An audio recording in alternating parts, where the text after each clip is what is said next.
ته په ډېرو روپو لاړې حج دې وکړو زه کور کې د کعبې مخې ته ټوله ورځ ولاړم او په خپله مشاهده کې مې څه فرق صحیح نه کړو د ماتې آینې مخې ته ټوله ورځ ولاړم په خپله مشاهده کې مې څه فرق صحیح نه کړو د ماتې آینې مخې ته ټوله ورځ ولاړم او د قرض و عادت نه ومه پیسې راسره نه وي د قرض و عادت نه ومه پیسې راسره نه وي راهیده مې کدې مخې ته ټوله ورځ ولاړم او شعرونه کې چې دومره ساده ومه اوزار به مې د جنګ خرڅول نور څه مې زده نه وو په ښار کې به مې بانک خرڅول دومره ساده ومه اوزار به مې د جنګ خرڅول نور څه مې زده نه وو په کار کې به مې بانک خرڅول او موږ به په خپله د بارودو روزګارونه کول زموږ په کار کې به پردو خلکو روان خرڅول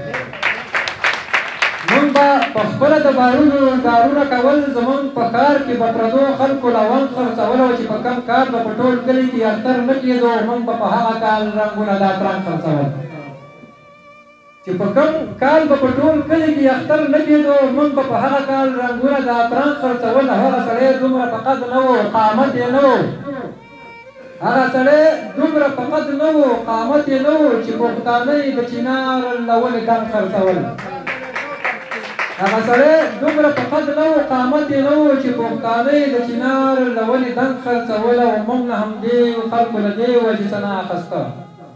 موږ نه همدې خلکو له دې وجې څه نه اخسته چې موږ په بیه خرڅول خپلو په رنګ خرڅول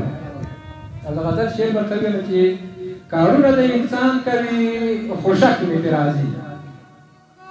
کارونه د انسان کوي خو شک مې پرې راځي او دعوه د مسلمان کوي خو شک مې پرې راځي تر اوسه یې لا حق د خپلې خور منلی نه دی خبرې د ایمان کوي خو شک مې پرې راځي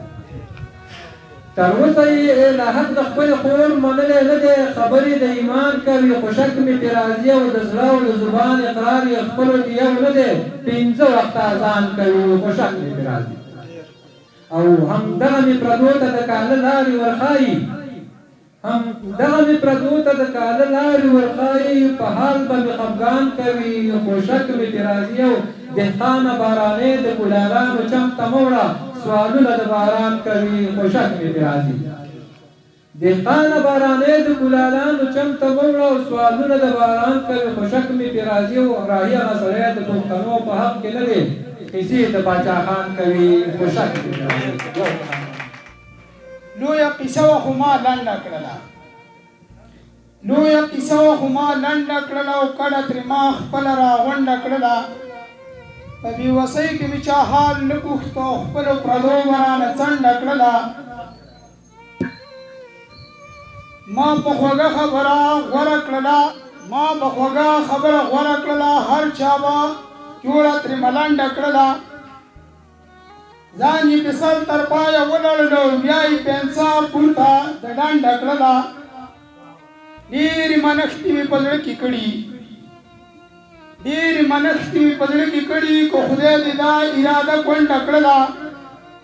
ناوګیواله نور پې پویه نه شو لږ شان غوسه او پت پت یې ټنډه کړله کبھی اثر غوندې سر پاتې دی او دا ناخبره بې خبر پاتې دی کبھی اثر غوندې سر پاتې دی او دا ناخبره بې خبر پاتې دی ما نه د ډېرې غریبۍ له وجې ما نه د ډېرې غریبۍ له وجې او ګوره په کلي کې کانډر پاتې دی په سوال خو ونه شوله پویه شومه په سوال خو ونه شوله پویه شومه او لاس او ګریوان پکې شته شر پاتې دی ټوله دنیا که مخ په وړاندې لاړه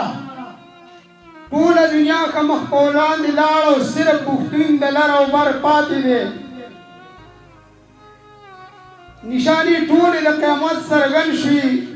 سیلۍ شپېلۍ بل پکې نور پاتې دی رحمت الله نه وګیواله بس کا یار د خپل یار نه مرور پاتې دی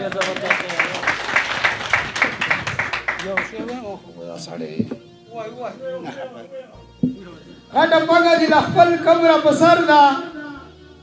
غټه پګه دې له خپل قبره په سر ده او ښکاره شوې د مظلوم در شل په ور ده چې هېڅ ونه وایي ښه ده ښه به ښکاري ستا د خولې خبره خود ډکه د شر ده د کوټې په منځ کې دا د یېرې رپي دې ځل مینه پیغله غوره د سنګر ده د ډېرۍ شب قدر پروت تاریخ ګواه دی او دا ګټلې باباجي صاحب په لښکر ده میګناټن او چرچل دواړه پې ناکام شو د پښتون پښتو په شان لکه د غر ده په دې ښه پوهېږم ای ناولي والا پاتې کېږي کلی کور تیاره په سر ده مننه د وخت راکولو دی